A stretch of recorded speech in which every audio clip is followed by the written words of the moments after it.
Gabby, we've seen universities using our money, our taxpayer money, to push this sort of activism. And I would say they're also selling false hope. We have so many junk degrees that really don't help the graduate find a good job and saddle them with debt, waste years of their time. And I'd like a little bit of focus on that because they seem to be just money-making machines that are also in the business of activism.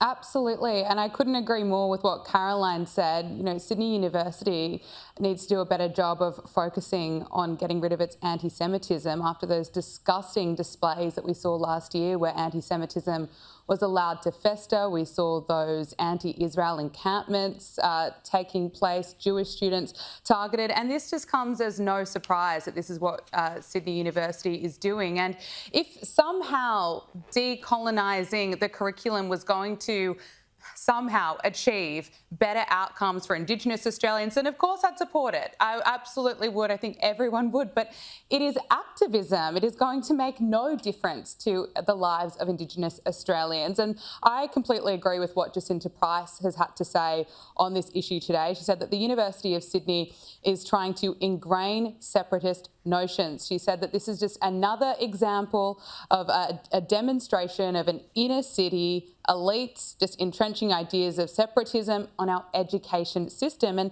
her point that she makes is that the latest Closing the Gap data suggests that Indigenous Australians are still behind other Australians in Year 12 completion rates, and also that targets for Indigenous children to be developmentally on track are worsening. And so these ideas, or these issues rather, should be taking priority, not these ideological concerns such as decolonising the curricula. And she's absolutely correct. The priorities are completely wrong. Warren Mundine, who of course led the no vote last year, also claims that this is just indoctrination. We're not seeing universities challenging ideas, challenging concepts, that, you know, this should be a place where we are really way more free and engage in freedom of academic study. This is absolutely outrageous, but again, it doesn't surprise me. It comes after, and it's not Sydney Uni that's alone in this. We just saw recently Macquarie University